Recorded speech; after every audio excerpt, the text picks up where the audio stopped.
wala na. Buti pa yung camel dito. Kahit ang init-init, ginakaya. Ayan, ang ganda. Ay, kahit may ano, may puno, no? Tinanim nila yan talaga? Pero tinatanim na nila yan? Ah, kaya pala may ano na siya, mga puno-puno.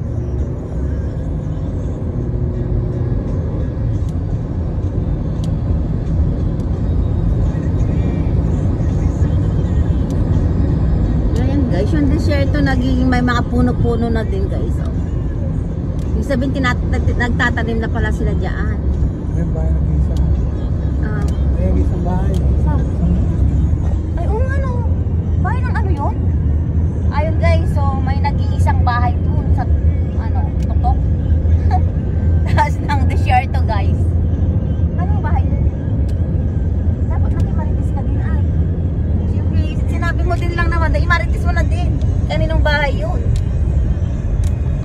Diba guys? Ay, galing. Ayan mo.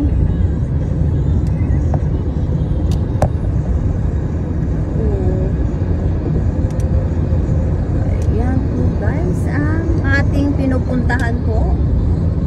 Ayan, ang ating road trip. Ganyan lang po yung makikita nyo guys, mga ano lang, desierto. Tapos mga daan-daan kasi nga road trip tayo guys. Ang ganda. Ang ganda siguro pag makapunta ka dyan dito. Ang ganda oh. Ayan guys oh. Yung desierto na may mga puno-puno na guys. Ayan oh. Kasi nagtatanim na daw sila dyan sa may desierto. Ayan. Dati walang tanim yan.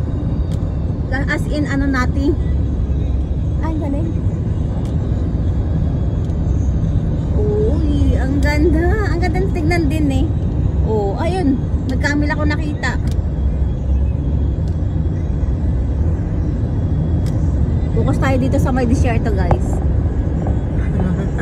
Dahil ako ay na-amaze. May mga puno-puno na siya. Paano niya mabubuhay yan? May talagang may ano na yan talaga. Dinidiligan din. Hindi. Hindi may nakaabang ng ano ata dyan. Adaptation, moisture. Ay, moisture sa gabi. Ah, okay. Uy, ang galing, no? Malalaki din yung puno. Ayan. Ay, tapos pag magpapaulan pala sila.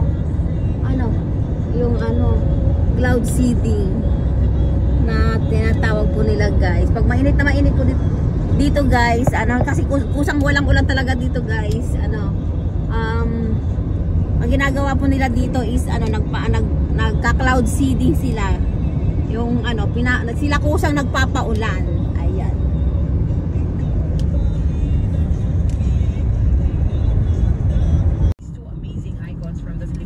Ayan po guys, haba-habang road trip to guys, ayan. Ayan po guys, thank you guys for watching, bye bye. Ngayon pa lang